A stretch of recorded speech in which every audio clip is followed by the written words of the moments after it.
Thank you all so much for joining us tonight for our fourth episode, if you will, of the social justice series. Tonight, we have a panel of alumni here to talk on the critical concern of women and some of the work that they have done, both as volunteers and what they are doing now and their passion for justice. So I'm going to have them start with introducing themselves. If you could tell us who you are, where you served, and what you're up to now. Julia, if you'll start for us. Sure. Hello, my name's Julia Marisi. I was in Mercy Volunteer Corps in 2017, 2018, and I was in Baltimore at St. Francis of Assisi, and I was the social justice coordinator at St. Francis. Currently, I am teaching at Salve Regina University. I teach religion. Thanks, Julia. We're glad to have you here. Katie? Hi, I'm Katie. I was a Mercy volunteer in 2009-10 at Mercy Education Project in Detroit, which is an educational center for women and girls. We do GED classes for women and after-school programming for girls. And yeah, so I was teaching math to adults and art to kids. And I've worked at a bunch of nonprofits since then, but I've kind of come back around to, I recently started working again at an adult literacy center here in Detroit. Thank you, Katie. Anita? Hi, I served in 2006 to 2007 in Detroit at Our Lady of Guadalupe Middle School for Girls, which is a series of words I never thought I would end up at, but I loved it. And now I am a clinical assistant professor of psychiatry, doing consult psychiatry at OSU, Ohio State University. Thanks, Anita. And now if you can tell us what led you to Mercy Volunteer Corps and even potentially your service site. Katie? Yeah, I studied journalism in college, and by the end of college, I had decided that that was absolutely not what I wanted to do, and was looking for kind of a fresh start. I had been really involved in a women's community service group in college, and one of the things we did that I loved was tutoring at a foster home for teen mothers. And so I knew that that was a real interest that I had. And so I signed up late, and they told me that the only placements they had left were in Detroit.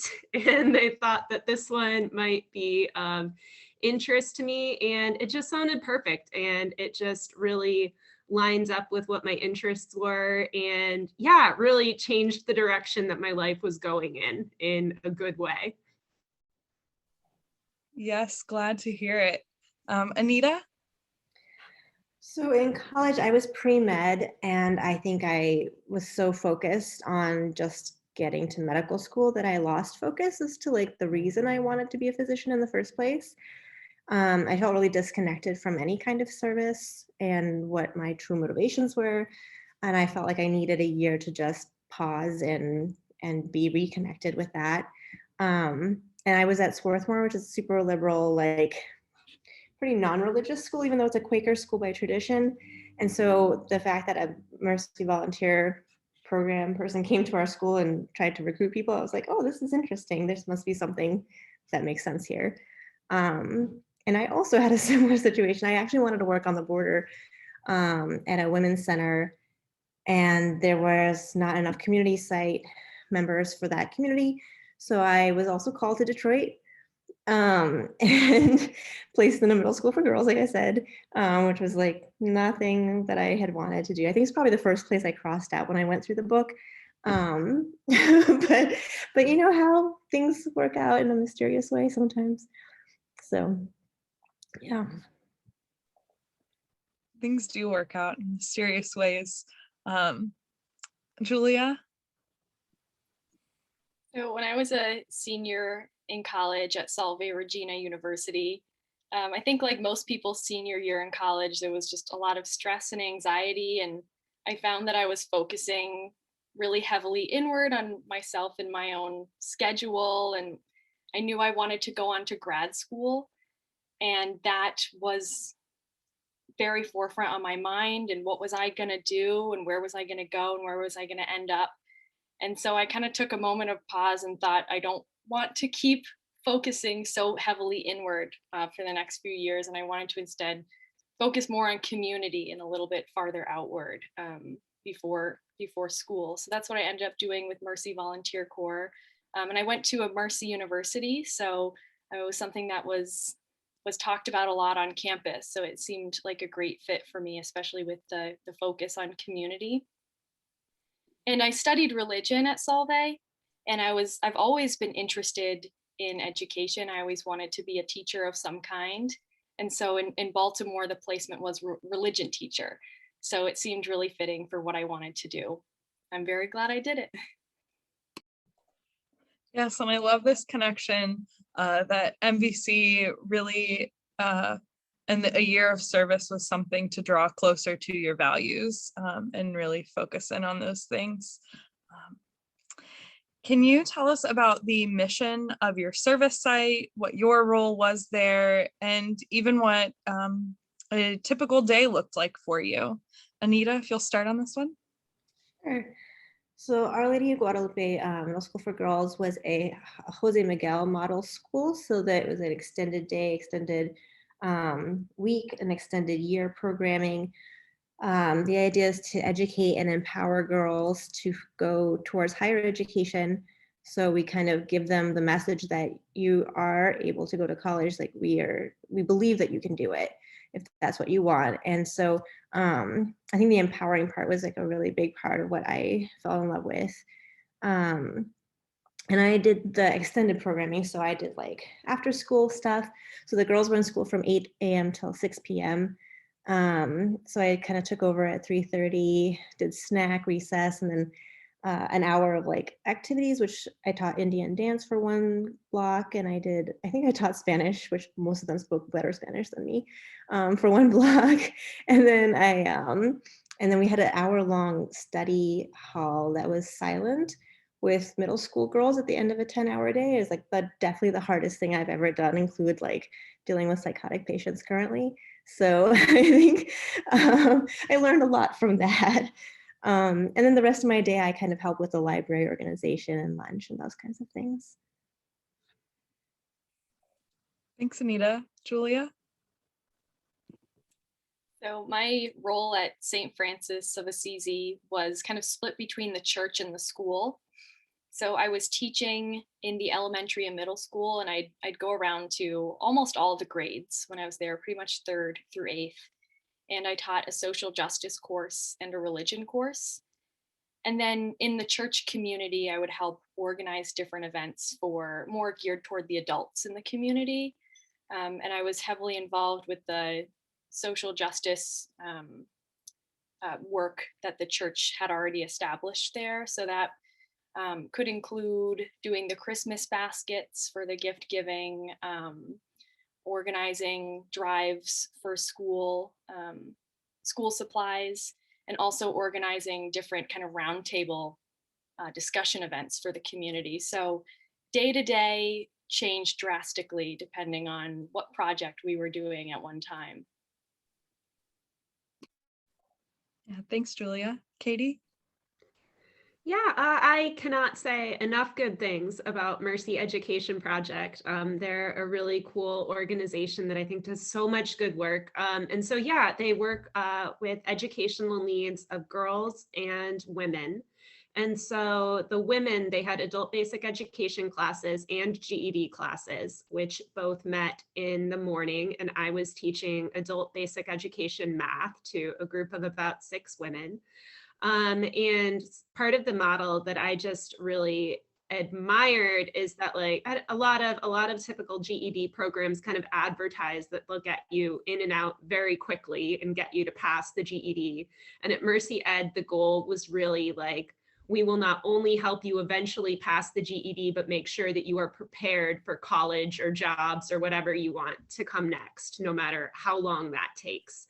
And it was a really cool like way of looking at that and really helping people. And then after school, the girls would come and they got a meal, and then they did an art project with me. And then they went into after school tutoring with a volunteer tutor. And that's what most of the days looked like. I also did some communications work because that's kind of where my experience was. And over the summer, we got to take a lot of the older girls. We did kind of a day camp and then got to go like camping into a water park at the end of the program. So that was another great thing we did too. Great, thank you. Thinking about your experience as a volunteer, how did it impact where you are now and your understanding of social justice, particularly related to women's issues and women's rights? Julia? I think that before my year with Mercy Volunteer Corps, I was coming right from college and my mind was very focused on studying and academics. And I think that with my year with Mercy Volunteer Corps, it shifted to how to apply those academics to community building and real life justice work. So that kind of sparked that interest in me in more than just the academics, but actually the application as well. So when I was in MVC, I applied for a bunch of different grad programs. And the one that I ended up choosing was really inspired by that because the one that I ended up choosing was Boston University School of Theology. And I felt like at that school, there was this kind of legacy or focus on application to justice. One of the aspects that BUSTH really likes to uphold is that Martin Luther King went there. So I think they had this really heavy focus on not only the education, but how to then put that back into the community. So I really valued that about the school. And I don't think that I would have had that on my radar as much if it hadn't been for MVC. So definitely shifting my focus a little bit more toward application and justice in that way.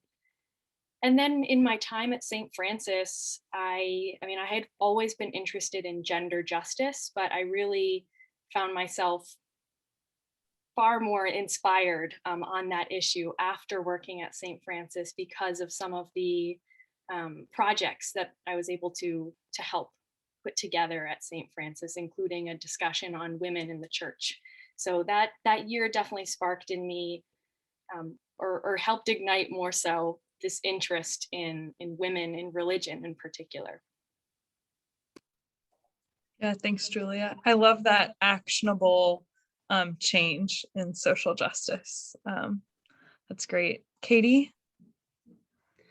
Yeah, so I think there were two things that really, I guess, like made an impression on me from working at my service site. And the first was just, I guess, how long it had taken so many of these women to come back to school after having to leave for whatever reason. And the reason for that being that like so much responsibility was falling to them as far as like raising children and running households. And I was just like really, I guess, shocked to see just like how much responsibility would fall on them. And so many of them only returned at a point in their life when they felt really like they were doing it for someone else, like they needed to get a better job for their kids, or they needed to be able to help their kids with their homework. And just like, I don't know, that amount of sacrifice was really, it impressed a lot on me to see. And then the other part also was just working with a group of really incredible women. It was, I think, entirely a women-run organization, at least at the time. And it was really cool to be part of that team and just have a lot of, yeah, really incredible women that I was looking up to. I've spent a few years since then actually working for the Sisters of Mercy at one of their retirement centers, and was similarly impressed there. Yeah, just to be working with so many women who've done so many incredible things and really having those role models there. So that's something that I've continued, I think, to seek out in my life. And then also knowing from that experience, I think that I wanted to be in some sort of like helping profession, which has continued to keep me in nonprofits and education especially. Thanks, Katie. Women are incredible. I love it. Anita? So I think the like big picture part was sort of what I had been seeking, was the renewal of my reason for becoming a physician in the first place. And it was specifically towards marginalized populations, I think, and that's what drew me towards the mentally ill and becoming a psychiatrist. I think the other part is that I come from a lot of privilege, and I was able to recognize that slowly over the time. Being a fourth generation physician in my family, and my grandmother was a physician, my other grandmother was a midwife, and my mom raised me to think like there's no difference. Like I didn't understand girls only education, because I was like, why would you do that? You're just like isolating people that should be equals. And I was really blind to a lot of the disparities. So then seeing an all girls middle school, and the way that girls who are otherwise very shy or very intimidated, or just whatever reason they were inhibited in a lot of other situations, just grow and blossom. It was really awesome to see. So that changed my perspective a lot. And then the other part, again, coming from privilege, was to see working poor. Like people who had, like families who had 3 or 4 jobs between the parents, still didn't have insurance, were trying to do everything for their children, and still, had to choose between like soap and medicine. I think that helped me with transitioning into medicine and trying to keep that anchor when I was surrounded by other people of privilege who were like, oh, people without insurance, it's their own fault for not getting a better job.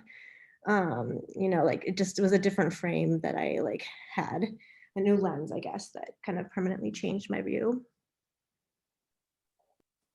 Thanks, Anita. Several of you've already touched on this a little bit, but I'm wondering about what injustices you've seen the women and girls face at your service site, or in the work that you're doing now, or even in your personal life. What are you really passionate about that you're seeing women and girls facing? Katie?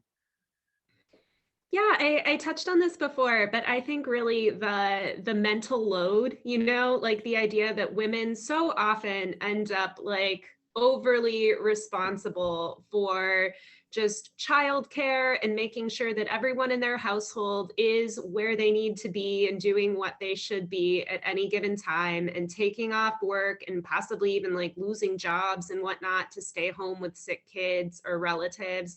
That there are so many more of these responsibilities that are falling overly on women. And I think that that's something that I continue to see in all sorts of places where I've been. And yeah, it continues to be frustrating to see. And I think that the other thing as well, Anita was talking about this a little, but the idea that I come from a privileged background where, yeah, I was told that like girls can do anything. And I see a lot of my students, boys and girls, like men and women, who were not taught that growing up. And yeah, trying to pass on that message of respect and self-respect. And yeah, trying to help my students see their own potential, I think, is a really important thing to pass on. Thank you, Katie. Anita? So I think that in my current work as a consult psychiatrist, so I go to all the medical and surgical floors and ICUs, and I consult for patients who have psychiatric issues within those spaces, or are delirious. So or having reactions to being medically ill. And I think a lot of times I see women being labeled as like too emotional or hysterical even. or having some kind of personality disorder because they're not like totally appreciative and happy to be working with us despite facing cancer or something crazy, you know. And I think that just being able to advocate for them and help shift people's perspectives on that this is a person who's doing the best that they can and have a lot of burdens, like we've been talking about, right? Like just there's a lot of different expectations. And just on a slight personal note, I'm also dealing with that I'm currently growing a second child, and it's just really hard to figure out how to be a mom and a physician and everything else I want to be. So I totally feel that now very personally, being pulled in 1,000 directions. The other thing that I teach actually about microaggressions to the psychiatry residents and about how to respond to them in different circumstances. And I have just like collected so many stories, it's ridiculous, about just like, I mean, for myself, being mistaken as a social worker or as a nurse, despite having like a big badge that says doctor on it and like a white coat on. And you know, additionally, like the intersectionality of other aspects like race. There was a recent New York Times article about Black female doctors in the emergency department being mistaken as janitorial staff or food services, which is something I've never experienced as South Asian. And so, like, even realizing the different levels that women experience, you know, disparity and prejudice on because of the multiple parts of our identity, has been so part of my teaching and part of my learning with microaggressions as well. Yeah, thank you for that perspective, Anita. Julia? When I was at St. Francis, I think that the biggest injustice that I took away from that women faced in my service site was, well, I was working, you know, within the church, and I don't think that I realized the extent of the taboo around talking about women in the Catholic Church. I knew it was a touchy subject, but during my time at St. Francis, I really realized how incredibly taboo it is. Because for our social justice series, we had roundtable events. And when I first got there, I said that I wanted to host one on women in the church. And I got pushback from pretty much every person who worked there, including the women who I knew that they supported women's ordination. Even they had some pushback because, you know, they said it's just not going to happen. We're just not going to talk about it. It's just not going to be a conversation. So that was really impactful to kind of recognize the full extent to how much this is not even going to be a conversation. Eventually it was pushed through as a point of conversation, and it was a very uncomfortable conversation. It was very tense. People almost got up and left halfway through. So kind of realizing just the hurdle that it's not even something that it's very easily spoken about within this community. So that was pretty eye-opening. And I think that in my current work, as I said, I'm a religion professor. And so I teach world religions. And I really like this movement that we see today that's called If You Can See Her, You Can Be Her, about women as role models in different fields.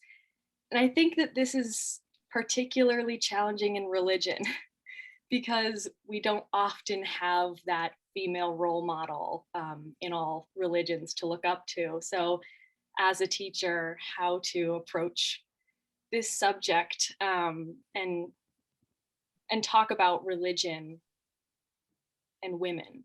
And I think that's a big challenge. And so I recently did complete a project about rethinking women from our scriptures in different faiths. So I think that was a really interesting topic to start talking about and hear what women have to say about it. So I'm excited to continue with that. Yeah, thank you each for your unique perspectives on like, I feel like we just got so many different avenues. And I love that. Thank you. What are some challenges and rewards you have experienced working in women's advocacy, healthcare, education? Yeah, tell us about that. I think it's Anita. Yes. Yeah. So the challenges, I feel like going back to the aggression, like microaggressions, is just that it's a death by a thousand cuts. And I think being aware of it makes it even more exhausting. Not that it wasn't exhausting before. Um, and I think that having the feeling like really responsibility to stand up for women or for myself, for my patients can be tiring. I don't, not as much for my patients. I feel like that I feel protective enough that I can do what I need to do. But when it comes to myself, I think I don't always call things out and take the opportunity to challenge and teach. So I think that's the biggest challenge for me, just kind of the cumulative exhaustion of it. But the rewards are partnering with people in the worst moments of their life, I think, in the healthcare, field, and especially the medically ill patients who are just demoralized and tired of being sick and tired of going through all the complications and horrible things that can happen in the hospital. Um, like I get to be put in to really um, very vulnerable points in people's lives and witness with them their kind of journey. Um, and so just being an advocate in those situations again has been like just the biggest reward of the field, as well as educating the next generation of women in medicine. So I get a lot of rewards actually. Thank you, Anita. Julia? I think that on a very personal level, I have the challenge of kind of having to remove myself a little bit from the conversation. This is something that has always been with me. I've always been interested in women and gender justice. So it's very emotional sometimes for me and very personal. So, while in MVC, I was in a professional role. Now at Solve, I'm in a professional role, and being able to remove myself enough from the conversation to be able to professionally engage with this subject without just being emotionally drained afterwards, because I do find it to be draining sometimes. So for an example, at Mercy Volunteer Corps, when we had that discussion on women in the church, I was the moderator because I had organized it. And that, I think, to me is an example of a time I did not remove myself emotionally. And I don't think I was a very good moderator that day. I was very invested, emotionally invested in the subject and in the conversation. And so it's been an ongoing process of figuring out how to approach this as a person who is personally very motivated within it, but also approaching it as a professional. So that's personally been an ongoing challenge for me.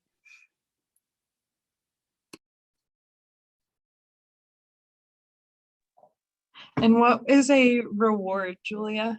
Oh, sorry. Yes, the rewards. That's okay. There are many more than the challenges. So I think that for rewards, I mean, I have had so many rewards in this conversation. Particularly, I was just a part of the Mercy Global Action Emerging Leaders Fellowship. So now I have this incredible community that's worldwide, that is really centered around that subject of women's empowerment, and just being able to learn from those women, and learn from their stories and their wisdom that they're bringing is a true gift. And I think right now, especially, certainly in the past few years, I think feminism has gotten a bit more attention socially, like in popular culture and in the media.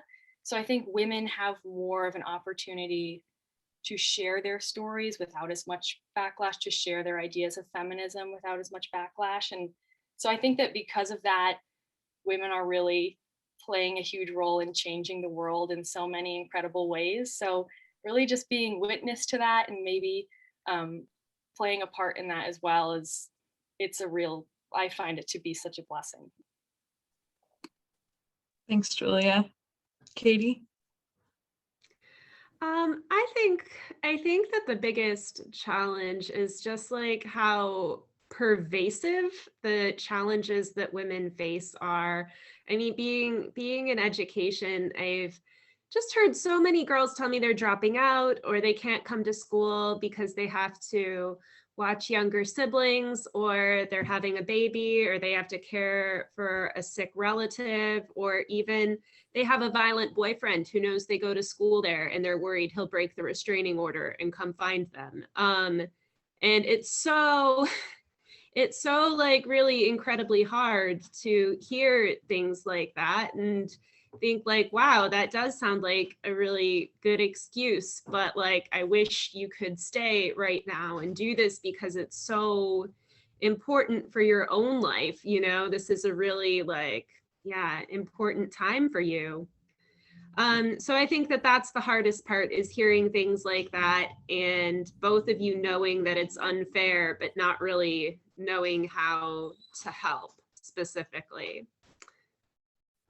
As far as rewards, I think like some of the greatest rewards are educating some of like my male students and having them say something like, "Oh, Miss Anderson, I know I'm not supposed to talk about women that way." And it's like, good, I'm glad that that's gotten across to you. And that's really meaningful, is to like hear someone say that like they understand that because of the things that I've been saying. And so I hope that that makes a difference. And then I spoke before as well, just about like, I don't know, working with a lot of really incredible women in a field, yeah, where you get to have a lot of role models. I know not every field is like that, but that's something that's meant a lot to me, to see the women I work with and also just the sisters who've done so many incredible things too. It's a really cool thing. Yeah, I noticed another trend in all of your responses is the empowerment that comes from women empowering women. And I love that. My last question for you before I open it up for others who might have questions is, how can we be advocates for women, whether we are women or not? What can our role be to bring about a more just world? Julia? I think that kind of bottom line, I'd say just treating everyone as an individual and not necessarily looking at people as somehow having certain attributes or roles because of their gender, regardless of what their gender is, but just treating people as individuals who are pursuing their own dreams, have their own challenges, just as a person, and not necessarily seeing them as, strict, boxed in because of their gender. And that really goes for everyone of every gender.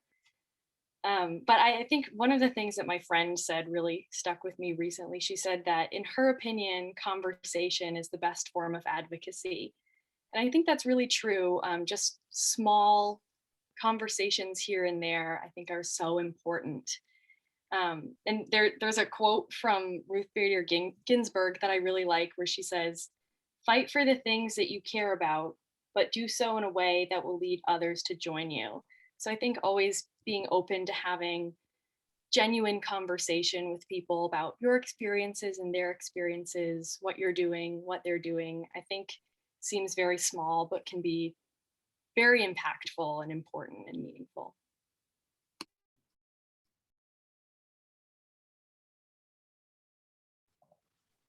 Yes, thank you, Julia. Katie? Yeah, I think that it's important to call out behavior. Certainly, if you're seeing things that are not fair or not right, or even if it's something that you can't change, I think it's important to like point out that this is unfair, and help people to be aware of that. Coming from the nonprofit world too, I think that it's really important to seriously consider what barriers people are facing, women and anyone, I guess, too. I know at Mercy Education Project, when I was there, something they were able to do was to offer childcare for the women who were going to school. And like that makes such a huge difference. You've just suddenly like opened it up to a lot of people who wouldn't otherwise have been able to take advantage of a program like that. Yeah, so those are my thoughts. Yeah, thank you, Katie. Anita? So I think one of the things that made a really big impact on me recently is in our diversity book club for the residents, we read Kendi's book on anti-racism, how to be an anti-racist, right? And I think that that applies to sexism as well. It's like, it's not enough to be not sexist because we all have our biases and preconceived notions. It's to be anti-sexist, right? To take an active role and say, like, we're going to work on this and we're going to correct things that are not equitable and right in the world. And so part of that for me with the microaggressions again is just like calling it out, like, and kind of going back to when he's talking about feeling exhausted by feeling like I have to call it out. I think a lot of women feel that way. So when our allies call it out for us, it's really nice. You know, and I think it just is like a wonderful way to be an advocate and an ally, regardless of your own background. So in any situation, I think where a microaggression is witnessed, to stand up for the people who've been microaggressed against. And then just empowering women and girls to be their own best advocate, I think is a big part of the work that we can all be doing. Thanks, Anita. I'm going to now open it up for all of you who are joined here today. If you have a question for the panel or someone in particular, please feel free to unmute yourself and share your thoughts.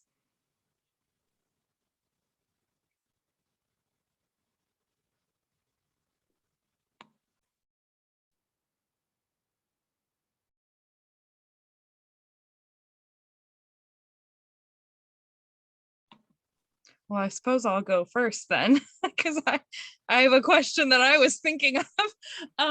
As you guys were talking about the challenges, I was thinking about how personal it is, particularly women's justice. How do you sustain yourselves on those really challenging days where, like, you heard one too many microaggressions, or you just had a really awful conversation? What do you do to sustain yourself, take care of yourself?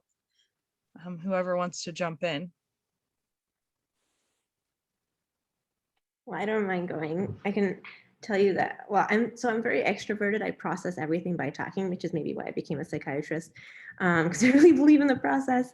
And I think I just like tell anyone and everyone that I think will understand, or at least be like an advocate or ally or just some kind of support, and just be like, yeah, that really sucks.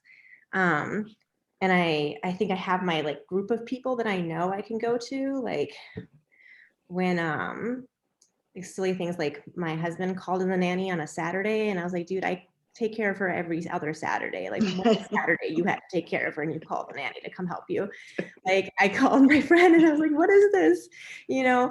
And she's like, well, you know, you can call a nanny too if you're tired or need help. Like that's also your right. So just like having people who can support you, but also like check you, you know, like, I don't know, just helps. I have a question. I'm wondering if, and you know, I have my own experiences with this, but I'm wondering if you notice more suppression with a particular age group or a race group or a socioeconomic group. Personally, I see it, you know, globally. But I'm just wondering what your experiences were.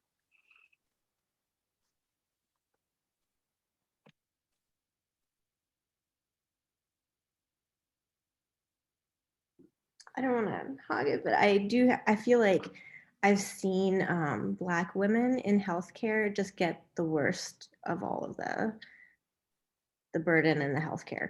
Like just like we know in OB, Black women have the worst outcomes, and that's just unacceptable. It's terrible. And I recently heard a talk about clinics that do simple things like women's clinics, women's health clinics and OBs that like you don't turn a patient away if they're late because they probably took 3 buses to get there. Like how can they be on time for an appointment? So they don't ever say no if the person comes like 3 hours late for their appointment, they still get seen. And so those kinds of things, I think like for Latino women as well, but like for Black women is what I see a lot in Columbus and I haven't seen in Detroit as well when I trained there.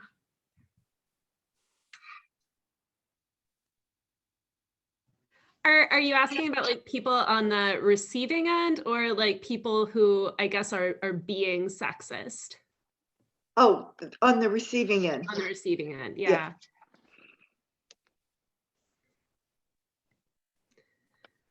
I don't know. I see it in different areas. I see like, I don't know. I think that I look at people like my maybe lower income students and how they're having a very hard time because of really pervasive things. But then I also look at how there's women working very relatively like high paying jobs who like are not able to get adequate maternity leave. So I think it's something that's, yeah, really pervasive in a lot of different types of society, if that makes sense. Yeah, absolutely. Thank you.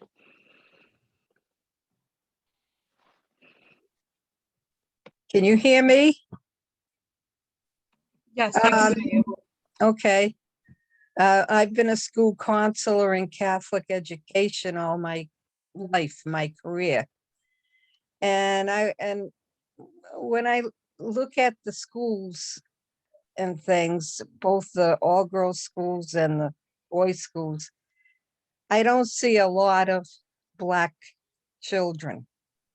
And I'm wondering if everybody sees the need that we need to become more integrated, we need to attract more of those kids to our schools. Any ideas of how you can do it?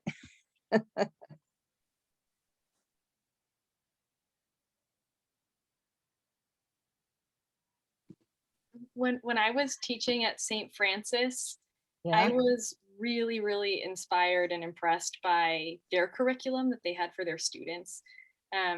They had a social justice core class for all of the students starting pretty young.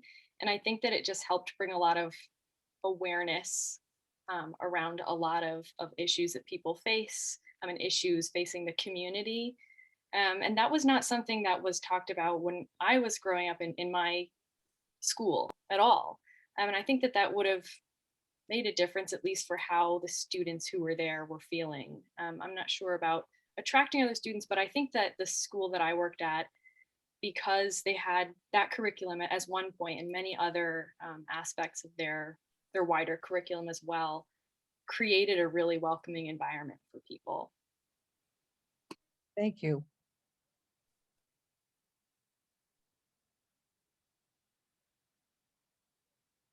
Um, I think there's a couple of the boys' schools in Detroit that have actually done a really good job of embracing diversity. And I think they've really just essentially put their money where their mouth is. You know, you've really got to be intentional in offering scholarships and trying to, yeah, make sure that you are like stopping those barriers, right? Like figuring out what those barriers to enrollment are and how you can help prevent those. But I really think that, yeah, it's got to be a very intentional decision to say in their case that like we think the makeup of our school should be similar to the makeup of the neighborhood where we are. yeah, Yeah, I don't know. Haven't seen that as much from the girls' schools. I don't know, but they're also not in the city here, so I'm not sure. mhm.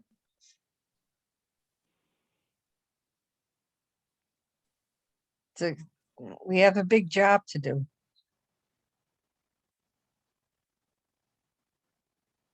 Yeah. Absolutely.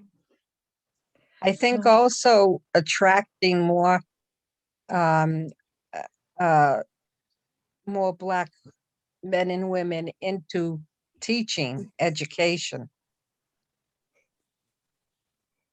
because then they could be role models that the kids could identify with and, come along. Thank you. Yeah, thanks so much for your questions and conversation as well. I want to thank our panelists for bringing your unique Thank you. perspectives and the things that you care about, especially women, to us tonight, and sharing your stories and experiences.